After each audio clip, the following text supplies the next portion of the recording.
Good morning students, welcome to our channel. Hope so आप सबकी पढ़ाई बहुत अच्छी चल रही होगी। जैसा कि आप सबको पता है एमसीआर का एग्ज़ाम 22, 23 से 24 को हो सकता है दिसंबर में। उसी के रिगार्डिंग आज मैं आप सबके लिए प्रीवियस ईयर पेपर लेके आया हूँ। देखो, एग्ज़ाम के रिगार्डिंग मैंने आपको पहले ही बता दिया डोमेन सिलेबस में क्या क्या आएगा, उसके लिए पेड कोर्स वगैरह, उसका सिलेबस वगैरह सब कुछ बता दिया है। आज मैं आपको लेवल ऑफ क्वेश्चन दिखाऊंगा, कितना पेपर ईजी आता है, डोमेन में बच्चे कहाँ फंसते हैं। जो मैं अलग से क्वेश्चन आपको बता रहा था, जो जीएस के आएंगे, इंग्लिश मैथ के आएंगे, रीजनिंग के आएंगे, मैं आपको वो भी करवाऊंगा। और जो सीएस रूल्स है डोमेन के अंदर, मैं आपको वो भी बताऊंगा। कितना इजी पेपर आता है, कैसे आपको अटैम्प्ट करना है, क्या नहीं अटैम्प्ट करना, कितने क्वेश्चन आपको छोड़ने हैं। मैं ईच एंड एवरीथिंग आपको, ये प्रीवियस ईयर पेपर है टोटली, देखो मैंने नहीं बनाया है, पहले एग्जाम में आया है, आप देख भी सकते हैं 2023 का ये एग्जाम का पेपर है। बिल्कुल एग्जैक्टली, बिल्कुल सेम वही लेके आए हूँ आप सबके लिए। चलिए वीडियो स्टार्ट करते हैं। फर्स्ट क्वेश्चन देखिए, सबसे पहले आपको स्क्रीन पे शो हो रहा होगा जनरल इंटेलिजेंस रीजनिंग के लिए। ये वर्ड एनालॉजी है। घोड़ा स्टेबल कहाँ रहता है और खरगोश कहाँ पर रहता है, बोरल के अंदर रहता है वो। ठीक है, ये जगह बतानी है को कहाँ पर रहते हैं वो।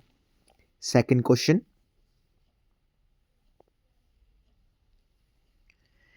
क्वेश्चन, देखिए, जैसे इसमें रीजनिंग दिखा रखा है 8100, तो इनमें से कौन से साथ रिलेट करेगा। 81 देखिए 9 का स्क्वायर है और 10 का स्क्वायर है 100।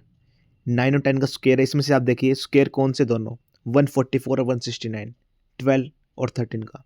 तो ये आंसर ठीक है मिलेगा।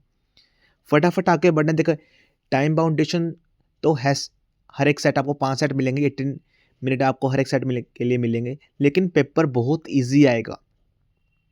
5 से 6 मिनट में आप आराम से कर लेंगे पूरा सेट 20 क्वेश्चंस। आप आराम से 2 बार 3 बार यहाँ तक कि 5 बार आराम से चेक कर सकते हैं, हर एक चीज़ ध्यान से दे सकते हैं, कोई इशू नहीं है। ठीक है, नेक्स्ट क्वेश्चन देखते हैं हम। थर्ड क्वेश्चन में देखिए, ये in a certain language apple is written as PAPEL, how fruit will be written with in the same order. Apple ने हमने PAP लिख रखा है, तो फ्रूट को हम कैसे लिखेंगे। देखो, एप्पल के जो वर्ड है वो आगे पीछे कर रखे हैं। ठीक है, PAPLE, इसके अंदर फ्रूट में क्या क्या आएगा, देखो सेकंड वर्ड को फर्स्ट कर रखा है और फर्स्ट वर्ड को सेकंड कर रखा है। फ्रूट के अंदर भी हम ऐसे करेंगे, आर को पहले लिख देंगे और एफ को बाद में लिखेंगे। आर एफ के साथ कौन सा, देखिए आप खुद देखिए, RFUTI। अब देखिए PLE को हमने क्या लिख रखा है, PEL, जो लास्ट वाला वर्ड है उसको मिडिल में कर दिया। उसी की तरह हम UTI को क्या करेंगे, UTI। ठीक है, फर्स्ट आंसर रहेगा इसका। नेक्स्ट क्वेश्चन, आप ये हिंदी में देख लेना, जो भी क्वेश्चंस आए हुए हैं बहुत दो तीन क्वेश्चंस हैं, बच्चे ने मतलब लैंग्वेज चेंज कर रही होगी इसके अंदर। सिक्स क्वेश्चन देखिए रीजनिंग का, 16, 64, 25, 125, 36, 216, मतलब पहले स्क्वायर फिर इसका क्यूब। ठीक है, पहले से 4 का स्क्वायर, 5 का स्क्वायर, 6 का स्क्वायर, इसके बाद 7 का स्क्वायर आएगा, फिर 7 का क्यूब आएगा। 7 7 जा 49, 7 का क्यूब करेंगे 343। ठीक है, वो देखिए बहुत इजी है ना, आप खुद देखिए, मैंने पेपर कोई भी खुद से नहीं बनाया, बहुत इजी पेपर है। इसलिए मैं आपको दूसरे टीचरों की तरह नहीं, मैं आपको पहले से बता रहा था जो 20 क्वेश्चन आएंगे वो बहुत इजी क्वेश्चन आएंगे, उस पर ज़्यादा फोकस मत कीजिएगा। डोमेन सिलेबस पे फोकस कीजिएगा, केस स्टडी क्वेश्चन पे फोकस कीजिएगा। अब इसमें रीजनिंग का एक और क्वेश्चन देखिए। अब देखो, आपको पूरा सॉल्व करने की तो जरूरत ही नहीं है इस क्वेश्चन में, मुझे साफ साफ दिखाई दे रहा है। मैं आपके सामने पहली बार ये क्वेश्चन अटेम्प्ट कर रहा हूँ सभी, देखिए अब बीच वाला एरो देखिए, बस आपको और कुछ चीज़ देखने की जरूरत ही नहीं है। ए में देखिए लेफ्ट साइड है, बी में राइट साइड है, सी में डाउन कर दिया तो डी में अप साइड आएगा। 5 ऑप्शन में से कौन सा है, देखिए आप खुद, A B, 1 2 3 4 5, फोर्थ में देखिए सबसे ऊपर एरो दिखा रखा है, यही आंसर होएगा इसका। देखिए बहुत ईजी है, समझ गए होंगे आप। अब हम फिफ्थ क्वेश्चन पे मूव करते हैं। फिफ्थ क्वेश्चन में क्या दिखा रखा है, देखिए आपको मैं जूम आउट कर देता हूँ थोड़ा सा। In a certain language ambience is written as ambianence, how athletic will be written same code. ये देखो वर्ड को आगे पीछे कर देता है, फ्लक्चुएट कर देता है, मतलब कोई वर्ड आगे पीछे कर दिया है। एम्बियंस में इसने क्या कर रखा है, AM, N है जो लास्ट थर्ड वर्ड को उसने पहले उठा दिया। उसी तरह हम एथलेटिक के अंदर AT लिख के जो लास्ट थर्ड वर्ड है जो कि TM, उसको आगे लिख देंगे ATT। आपको पूरा सोल्व करने की जरूरत ही नहीं है, देखिए समझ गए होंगे। ये वाला क्वेश्चन भी कर लेना, आप स्क्रीन वाला मतलब इसमें से बताना है, हिडन फिगर बतानी है। स्लोगिज्म भी कर लेना, बहुत ईजी है। अब जनरल अवेयरनेस है, देखिए जगन्नाथ में मनाए जाने वाले उत्सव का क्या नाम है जिसमें मूर्तियों की नई मूर्तियों से बदल दिया जाता है? नकोलम्बेर महोत्सव। ठीक है, ये करंट अफेयर से क्वेश्चन है, अब ये देख लेना। ठीक है, थर्ड क्वेश्चन देखिए आप, what is the name of cyber attack when a computer device is hacked to illegally mines cryptocurrency? That is cryptojacking. आप सबको ने पढ़ा भी होगा, मतलब कंप्यूटर के अंदर ये तो मोस्ट कॉमन है, मतलब आप समझ भी गए होंगे इसके अंदर। ठीक है, साइबर अटैक होता है जब कंप्यूटर डिवाइस हैक हो जाती है तो इनलीगली तरीके से, लाइक दैट की क्रिप्टो करेंसी या कोई भी आपसे बात इनलीगल लिंक वगैरह आते हैं, या फिर आपसे मतलब एज ए डिजिटल मनी वो परचेज करने के लिए बोलते हैं, तो उसके लिए हम ये यूज़ करते हैं। इन्हीं में फिफ्थ क्वेश्चन देखिए आप, निम्नलिखित में से कौन सा होम रूल लीग आंदोलन से जुड़े हुए नहीं थे? होम रूल लीग मैंने बहुत बार पढ़ाया है, उसका ईयर भी आपको याद करवाया है, इसमें से कौन कौन से जुड़े नहीं हुए थे आप बता देना। ठीक है, अब ये मैथ की क्वेश्चंस हैं, देखो मैं आपको अब ये हर एक चीज़ तो मैं आपसे करवा नहीं सकता 100 क्वेश्चंस, क्योंकि वीडियो बहुत बड़ी बन जाएगी। मैं एक बार आपको लेवल दिखा रहा हूँ, आप खुद चेक कीजिए, क्योंकि बहुत बच्चे खुद से एनालाइज नहीं कर पाते कि एग्जाम में आएगा क्या। मैं आपको बता भी रहा हूँ क्वेश्चन कैसे आ रहे हैं, किस टॉपिक से आ रहे हैं, कितने ईजी आ रहे हैं और कितने डिफिकल्ट है। ठीक है, ये मैथ के अंदर क्वेश्चन आ गए हैं कि ट्रेन के वगैरह, ट्रेन का आ गया कि वो इतनी स्पीड से ज़्यादा चल रहा है, वो इतनी स्पीड से ज़्यादा चल रहा है, अगर वो इस स्पीड से चल रहा है तो वो किस टाइम पे पहुंचेगा, वो किस टाइम पे पहुंचेगा, उसकी स्पीड क्या बनेगी। बहुत इजी मैथ आया हुआ है, बहुत इजी। अब आप खुद क्वेश्चन देखिए, सेकंड क्वेश्चन 108 लिख्स, ये कोई क्वेश्चन है? मतलब हर कोई कर लेगा, तो मुंह जुबानी कर लेगा, आपको पेन उठाने की जरूरत ही नहीं है इस चीज़ के अंदर। एम एन एन एक काम को 6 दिन में करते हैं, ओ इसी काम को 18 दिनों में करता है, एम एन ओ इसे एक साथ कितने दिनों में करेंगे? देखना, बहुत इजी क्वेश्चन।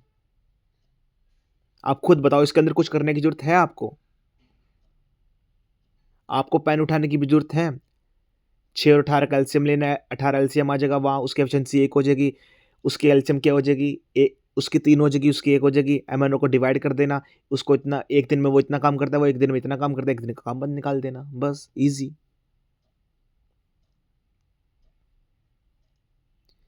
फोर्थ क्वेश्चन भी बहुत ईजी है भाई, कर लेना आप, मतलब इसके अंदर तो कुछ भी नहीं पूछ रखा। देखो जिस बंदे ने कर भी रखे हैं उसके मैथ के ऑटोमेटिकली सारे क्वेश्चन बिल्कुल सही हैं, कोई भी। अब देखो परसेंटेज का क्वेश्चन आ गया इसके अंदर। सिक्स्थ क्वेश्चन, 12% प्रति वर्ष की दर से 4 वर्ष बाद 28,000 रुपये की राशि चक्रवृद्धि ब्याज क्या होएगा? सीआई पूछ रखा है, कंपाउंड इंटरेस्ट। सिंपल, ना कोई लंबा चौड़ा क्वेश्चन है, बिल्कुल इजी, वन लाइन क्वेश्चन है। देखिए एसआईसीआई क्वेश्चन। नेक्स्ट क्वेश्चन एज का देखिए, रिया और उसकी माँ की वर्तमान आयु का अनुपात 3 और 8 है। रिया और उसकी मदर की एज का रेशियो जो अभी प्रेजेंट में है 3:8 है। रिया के जन्म के समय माँ की आयु 45 वर्ष थी। जब रिया का जन्म हुआ उसकी माँ की आयु की वर्ष 45 वर्ष थी, तो माँ की वर्तमान आयु बताइए। आप खुद बताइए, कितना इजी है। आपको देखो पूरा आंसर निकालने की जरूरत भी नहीं है इस चीज़ के अंदर, ट्रिक्स बताऊँ मैं, 1 सेकंड में ही, 1 सेकंड में निकल जाएगा, देखते ही मेरा निकल गया। मैं आपको बोल रहा हूँ, मैंने एग्जाम का देखो पहले सोल्व वगैरह नहीं किया है, एग्जैक्टली मैं अभी लेके आऊँ आपके सामने। इसके अंदर आप देखिए 7th क्वेश्चन में, रिया और उसकी माँ की वर्तमान आयु का अनुपात क्या है? 3:8। ठीक है, उसकी माँ का क्या है, उसके अंदर हमें किसकी माँ के बताना है कि माँ की प्रेजेंट एज क्या है। 8 से इनमें से कौन सा डिवाइड होता है? अब ये देखिए, 65 होता है, 75 होता है, 86 होता है, 72 होता है, 72 होता है। आपको निकालने की जरूरत ही नहीं है कुछ भी। सपोज कीजिए वो रिया की पूछ लेता कि प्रेजेंट एज रिया की क्या है, आपको 3 का मल्टीपल ढूंढना था उस चीज के लिए। पेपर भाई बहुत इजी आएगा, मैं आपको दोबारा बोल रहा हूँ, बड़े टीचरों के चक्करों में मत फंसो, जो बच्चों को बहका रहे हैं। जो जीएस आएगी, वो मैथ आएगी, जो रीजनिंग बहुत इजी आएगा, डोमेन पे फोकस कीजिए आप। अगर आपको एमसीआर एग्ज़ाम निकालना है, अगर आप 3-4 पे दे के फॉर्म फिल कर रहे हैं तो प्लीज़ मेरी बात मानिए, आपके भले की बात बोल रहा हूँ मैं। नेक्स्ट क्वेश्चन 8th क्वेश्चन देखिए, यदि एक व्यक्ति किसी वस्तु को 266 में बेचने पर 14 रुपये की हानि होती है, तो हानि देखना कुछ मतलब क्या बताऊँ मैं इस चीज़ क्वेश्चन में आपको। बहुत ईजी क्वेश्चन है भाई, ABCD आप ये कर लेना, मतलब मैथ बहुत ईजी हुआ है। मैं आपको अब इंग्लिश पैटर्न में दिखाता हूँ, इंग्लिश में क्या आ रहा है। देखिए सबसे पहले PQRS आ रखा है, जिसको हम जंबल वर्ड भी कहते हैं। आपको एक मीनिंगफुल सेंटेंस के ऊपर बनाना है। ये थोड़ा देखियो मतलब लग रहा है अच्छे वाला क्वेश्चन है ये, मतलब हर कोई नहीं कर पाएगा, जिसने रीडिंग वगैरह कर रखी है वो कर पाएगा इस क्वेश्चन को। देखो मैं आपके सामने जो रियल बातें हैं मैं वही बता रहा हूँ। ये क्वेश्चन थोड़ा डिफिकल्ट लगा मुझे, मतलब इसका लेवल थोड़ा अच्छा था, मैंने आपको बोल दिया आपके सामने। सेकंड क्वेश्चन देखिए, the person who love and is knowledgeable about books, जो बुक्स को प्यार करता हो, नॉलेज रखता हो, क्या कहते हैं? बिब्लोफाइल। हर किसी को पता है। ये हम क्वेश्चन 6-7 में करते थे। ये मिसिंग पार्ट बताना आपको इसके अंदर। क्वेश्चन 4 में देखिए कॉम्प्रिहेंशन है, ये छोटा सा सेंटेंस पैराग्राफ दे रखा है, इसके ऊपर क्वेश्चन आपसे पुट आउट किए हुए हैं। क्वेश्चन नंबर 4, क्वेश्चन नंबर 5 आपको इसका आंसर बताना है, ठीक है। एक बार सेंटेंस पढ़ लीजिएगा अच्छे से पूरा, उसका मीनिंग एक बार माइंड में सोच लेना मोटा मोटा किस बार में बता रहे हैं, तो ऑटोमेटिकली निकल जाएगा आपके आंसर ये दोनों, ठीक है। अब देखिए कंप्यूटर के बेसिक कंप्यूटर, मैं कंप्यूटर में देख के मतलब अभी देख रहा हूँ इतने ईजी क्वेश्चन, मतलब निम्नलिखित में से किस उद्देश्य के लिए MS एक्सेल का उपयोग किया जाता है? देखना, राइट फ्रॉम हम स्कूल डेज से अपने MS एक्सेल यूज़ करते आ रहे हैं, तो इसमें से हम कौन सा MS एक्सेल यूज़ करते हैं, मतलब किस उद्देश्य के लिए, हमारा पर्पज़ क्या यूज़ करने का? डाटा, मतलब एक जगह हम सारे डाटा को स्टोर कर सकें, मतलब अलाइनमेंट कर सकें, हर चीज़ कर सकें एक जगह। देखना बहुत ईजी है।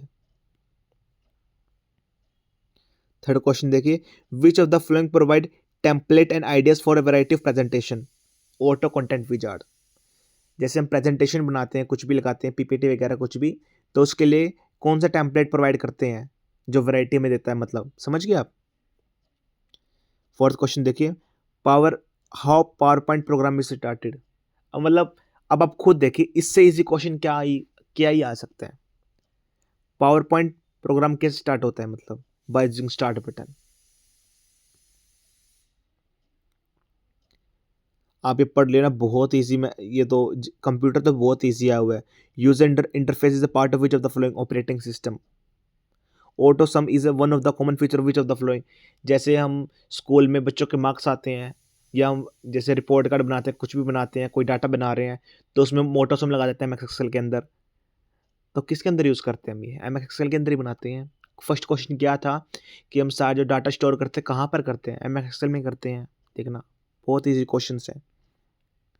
अगर आप इस क्वेश्चनों के लिए भी देखिए कहीं से आप पेड कोर्स वगैरह कुछ भी लेते, तो वो देखो आपके पैसे वेस्ट हैं। जो बड़े बड़े कोचिंग इंस्टीट्यूट, देखो मैं किसी की बुराई नहीं कर रहा, आप उनकी जोलियां भर रहे हैं इस चीज़ के लिए। आपने पहले से पढ़ रखा है। मैंने अपनी पहली वीडियोस में क्या बोला था, अगर आप SSC बैंकिंग रेलवे की तैयारी कर रहे हैं, 1 या 2 साल हो गए हैं, आपको कहीं भी कोर्स लेने की ज़रूरत नहीं है। जो आपने पढ़ा वो सफिशिएंट है, बस उस पे ही प्रैक्टिस कीजिए। हाँ, बस डोमेन सिलेबस आपके लिए नया हो सकता है, उस बारे में आप ले सकते हैं कुछ भी, ठीक है। ये आप पढ़ लेना। आप देखो 10th क्वेश्चन देखिए आप, full form of CPU, central processing unit. यार कितना इजी क्वेश्चन है, आप खुद देखिए। अभी मेन स्टार्ट होता है, देखो सेंट्रल गवर्नमेंट सर्विसेज रूल्स, जो मैं बता रहा था CCS रूल्स के बारे में। ये क्वेश्चन पे जो मैं कह रहा था डोमेन का, अगर आपको कोचिंग लेनी है, कहीं से कुछ पढ़ना है, मैंने अभी पेड कोर्स लॉन्च किया हुआ है, आप यहाँ से पढ़ सकते हैं। अभी मैं आपको देखो वो बताऊंगा जो कह रहा था मैं, केस स्टडीज़ के बारे में, कैसे क्वेश्चन वो पुट आउट करता है, कौन सी केस स्टडीज़ आती हैं, कैसे वो क्वेश्चन को घुमाएगा, हर एक चीज़ मैं बताऊंगा इसमें आपको। एलिमिनेशन मेथड भी लगाना सिखाऊंगा आपको कि एलिमिनेशन मेथड आप कैसे लगा सकते हैं, कहाँ पर लगेगा। फर्स्ट क्वेश्चन देखिएगा आप, central civil service rules 2016 has given date to grant increment to an employee, select the correct it from the following option. जो सेंट्रल सिविल सर्विस रूल्स के अंदर थे ग्रांट इंक्रीमेंट के लिए, तो कौन से वो डेट से स्टार्ट हुए थे, ठीक है। अब आप देखें इस क्वेश्चन के अंदर 31 जनवरी बिल्कुल भी पॉसिबल नहीं है। 31 मार्च टू 1 अप्रैल जब न्यू सेशन स्टार्ट होता है, जब ये हो सकता था, आपके माइंड में डाउट आ सकता था। थर्ड वाला भी आ सकता था 1 जनवरी से 1 जुलाई। फोर्थ 1 फरवरी से 1 सितंबर। देखो फर्स्ट और फोर्थ तो बिल्कुल भी हो ही नहीं सकते। सेकंड और थर्ड पे आप 50-50 लगा सकते हो। ठीक है, इसमें से आपको याद ही हो, अगर आपने पहले से पढ़ रखो डाटा, वन लाइनर में क्वेश्चन आ रखा होगा तो ऑटोमेटिकली क्लियर हो जाएगा आपका ये। What is the rate of NPA non practising unit. ये तो देखो मैंने पेड कोर्स के अंदर ये क्वेश्चन करवाया हुआ अभी। 20% ऑफ बेसिक सैलरी, बहुत ईजी क्वेश्चन है। तो ये देखिए, इस चीज़ के लिए आपको ये नहीं है कि लंबा लंबा डाटा पढ़ना पड़ेगा, सीसीएस रूल्स पूरे डिटेल में हर एक चीज़ पढ़नी पड़ेगी, नहीं। एक बार मोटा मोटा पढ़ लीजिए, उसके बाद क्वेश्चन पे मूव कीजिए। क्वेश्चन से आपको जो एक स्पिरिट मिलेगी, कैसे क्वेश्चन आपको सोल्व करना है, कैसे क्या कुछ करना है, वो आइडिया आपको वो चीज़ देगी। थर्ड क्वेश्चन देखिए आप, no reimbursement shall be allowed for, कि जैसे सबसे पहले बहुत सारे बच्चों को यही नहीं पता होगा रिम्बर्समेंट का मीनिंग मतलब क्या होता है, कि आपने पैसा कहाँ खर्च किया, कहाँ आपका खर्च हुआ या लॉस्ट हुआ, ऐसा कुछ होता है। ठीक है, फर्स्ट देखिए आप, internet E booking charges for the booking through website of Indian railways. नहीं भाई, वो तो रेलवे वाले आपको प्रोवाइड करेंगे, इसके लिए तो इसके लिए आप पैसा क्यों खर्च करेंगे। फोर्थ, तत्काल सेवा charges in case of official journey in extreme urgent circumstances. नहीं, उसके लिए भी अगर आपकी तत्काल कहीं से आपने एक लाइक दर की इमरजेंसी मीटिंग वगैरह हो गई है तो वहाँ पर भी आपको प्रोवाइड किया जाएगा। Service tax, education tax etcetera, इसमें पॉसिबल नहीं है। हाँ देखिए, catering expenses paid separately, not included in the fair, जो फेयर में इंक्लूडेड नहीं है, जो कैटरिंग एक्सपेंसेस एक्स्ट्रा से हुए हैं। अब एक बात बताइए आप, इस क्वेश्चन में कहीं से भी आपको लगा कि आपको बहुत बड़ा डाटा वगैरह आपको याद करना पड़ता, या भाई पैराग्राफ पढ़ना पड़ता किसी भी चीज़ का, मतलब सीसीएस रूल्स के बारे में। ये तो मोस्ट कॉमन क्वेश्चन है, और ये ऐसे ऐसे क्वेश्चन मैंने पेड कोर्स में बहुत सारे करवा रखे हैं जो आपकी नॉलेज को इन्हेंस करेंगे। फोर्थ क्वेश्चन देखिए आप, the government servant drawing pay in pay level 10 entitled to avail transport by personal effect of good train. हाँ, उनका वजन कितना होना चाहिए जो पर्सनल गुड्स लेके जा रहे हैं, वो 6000 किलो। ये तो आपको देखो आपके माइंड में सेट होना चाहिए क्वेश्चन, तो डाटा याद होना चाहिए। ठीक है, under the general financial rules, GFR की फुल फॉर्म है ये, कभी कभी पूछ भी लेते हैं। 2017 is the definition of good mention, कौन से रूल में डेफिनेशन ये रूल मेंशन है 143। मैंने उसके अंदर main important rule CCS rules के भी और जीएफआर के भी मेन रूल्स करवा रखे हैं, उसमें से ही हर बार क्वेश्चन पुट आउट होते हैं। According to the Indian penal code 1860 which section deal with house trespassing. Trespassing का मतलब ये होता है आप बिना बताए, बिना परमिशन के किसी घर पे अंदर आ जाते हो। ठीक है, लाइक दैट की इसमें हाउस लिख रखा है, लाइक दैट आप ऐसी कोई जगह है जहाँ पर कोई भी कॉमन पर्सन अलाउड नहीं है, सीनियर सिटीजन या एक्स-वाई-जेड कुछ भी अलाउड नहीं है, आप तो आप वहाँ पर क्रॉस कर लेते हो। तो ये इंडियन पेनल कोड के अंदर कौन सेक्शन के अंदर है ये मोस्ट रिपीटेड क्वेश्चन है। देखिए आप, सेक्शन 442। देखो आपको पढ़ने में बहुत मजा आ रहा होगा, डोमेन सिलेबस के अंदर हर एक क्वेश्चन एक वैरायटी लेके आ रहा है, कितना मजा आ रहा है मतलब। सेवंथ क्वेश्चन देखिए, if an employ travel by higher class then entitled one. आय हाय, ये तो बहुत, ये क्वेश्चन मतलब आप मानेंगे नहीं, इनडायरेक्टली डायरेक्टली हर बार हर शिफ्ट में आया ये क्वेश्चन। 7 देखिए, ये तो हिंदी में वगैरह देख लेना आप। Central civil service rules come into force from which date, 1 June 1972। ये तो बच्चे बच्चे को पता है, सबको मुंह जुबानी याद रहे हैं ये तो। What kind of penalty censure comes, minor penalty, major penalty. मैंने आपको देखो माइनर और मेजर के अंदर जो पेड कोर्स में मुझे याद आ रहा है, मैंने सिर्फ 4 पॉइंट्स करवाए हैं मेजर में और 4 पॉइंट्स कराए माइनर में, वन लाइनर के रूप में। उसमें से एक क्वेश्चन आ गया देखो, फर्स्ट क्वेश्चन। और सेंश्योर मैंने फर्स्ट ही करवाया था माइनर के अंदर, वही आया देखो।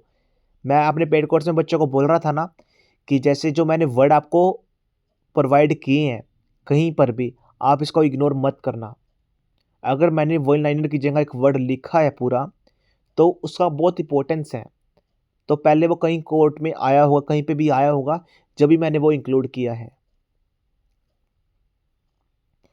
आफ्टर रिवीजन ऑफ पे structure of minimum and maximum basic पे हैज़ बीन रिवाइज्ड। वो बेसिक पे जो रिवाइज हुई थी कहाँ से कितनी हुई थी? 18,000 से 2,50,000।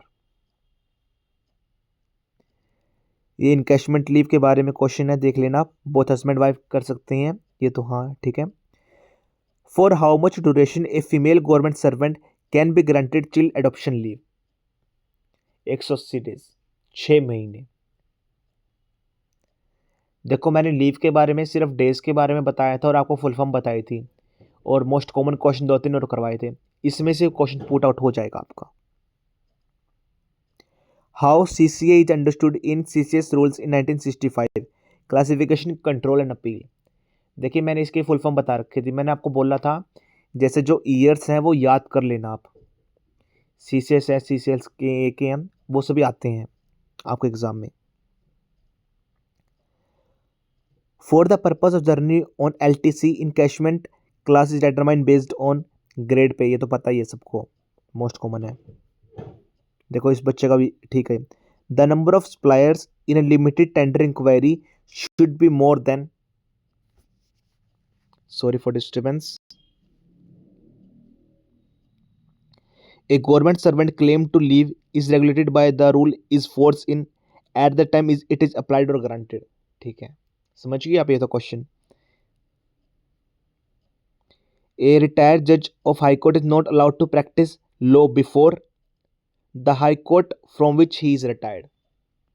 अब इसके अंदर आप बताइए मैं क्या आपको मैं एक्सप्लेन करूं।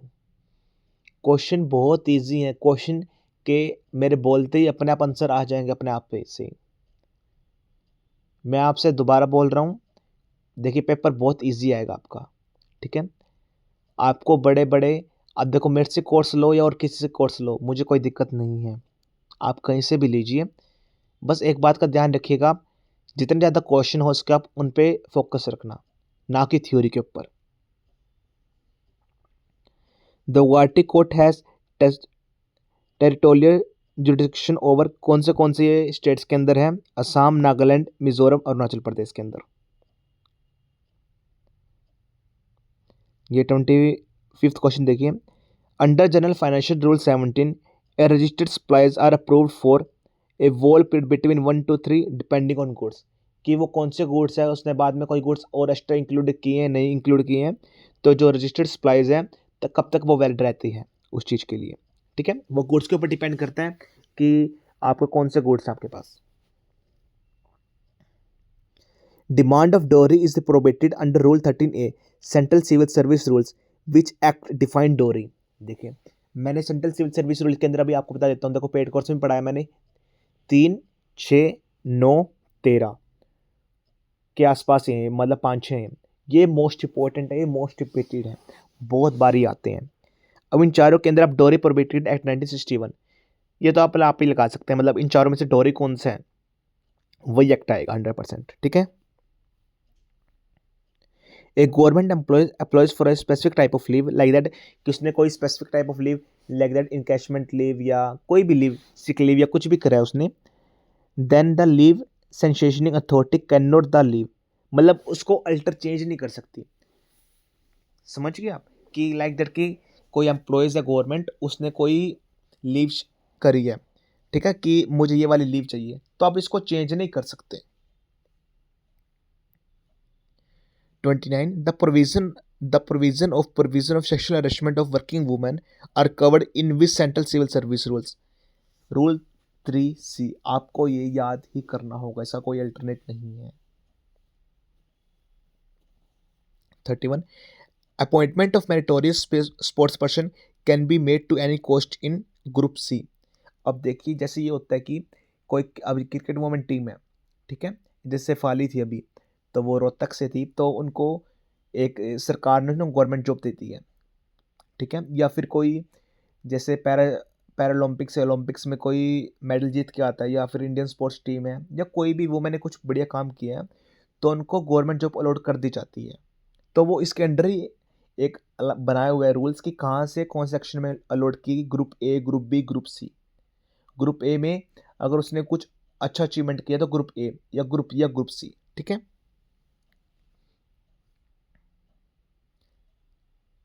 Family for the purpose of LTC does not include married daughters living with their husband. ये आप समझ जाएंगे जब आप पढ़ेंगे इसके बारे में कि अब मेरे पास इतना टाइम नहीं है कि वीडियो बहुत लंबी बन जाएगी, हर एक चीज़ एक्सप्लेन करूँ मैं। Government e market space GM के क्वेश्चन आते हैं, जनरल फाइनेंशियल रूल्स के आते हैं, सीसीएस रूल्स के आते हैं, सीसीए के रूल्स के क्वेश्चन आते हैं। ये मोस्ट रिपीटेड टॉपिक होते हैं, एग्जामिनर हर बार यहीं से पूछता है वो। देखिए हड़ताल में डैश शामिल नहीं होता है। जैसे इसके अंदर ये क्वेश्चंस आते हैं, ये मोस्ट कॉमन एक क्वेश्चन आपको बता भी देता हूँ। जैसे कोई गवर्नमेंट एम्प्लॉयज़ है, वो अपनी सर्विसेज पे है ग्रुप ए, ग्रुप बी या ग्रुप सी, ठीक है। आप समझ गए होंगे ग्रुप ए बी सी, मतलब ये जॉब की वो है कि आप ग्रुप ए की जॉब आपकी ग्रुप बी की या ग्रुप सी या ग्रुप डी की, ठीक है। गवर्नमेंट एम्प्लॉयज़ को ये अलाउड नहीं होता आप कोई भी रिलीज वगैरह ज्वाइन करें अनटिल उसके पास कोई परमिशन ना हो उसकी ऑथराइज्ड की, लाइक दैट की उनके सीनियर्स की कि आपके पास कोई ऑफिशियल ऑर्डर ना हो। अगर आपके पास ऑफिशियल ऑर्डर है आपको ज्वाइन करना, आप जब भी ज्वाइन कर सकते हैं। कोई रिलीज वगैरह, कोई स्ट्राइक वगैरह, अगर आप गवर्नमेंट एम्प्लॉयज है तो आप ज्वाइन नहीं कर सकते। ये रूल्स में लिखा हुआ है सीसीएस रूल्स के अंदर, ठीक है। 40 क्वेश्चन देखिए आप। What is the maximum period for which deputation can be granted. Deputation कितने टाइम पीरियड तक की अलाउड होती है? 7 साल की। अब देखिए आप कैजुअल लीव के बारे में बता रहा था मैं आपको, जो लीव इनकैशमेंट लीव के बारे में बता रहा था, क्वेश्चन दोबारा आ गए हैं। Suspension, what are the allowances admissible during suspension. देखिए कौन कौन से होते हैं। DLS allowances, house rent allowances, child education allowances.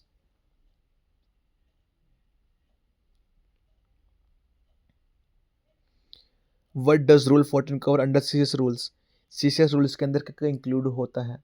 अब आपने एक चीज़ नोटिस की होगी, मैंने अभी आपको ऑलमोस्ट 45 क्वेश्चन, 50 क्वेश्चन होने के आसपास है, ठीक है। सीसीएस रूल से कितने क्वेश्चन आ गए हैं, जो रूल है और कहाँ से रिपीटेड हुए हैं।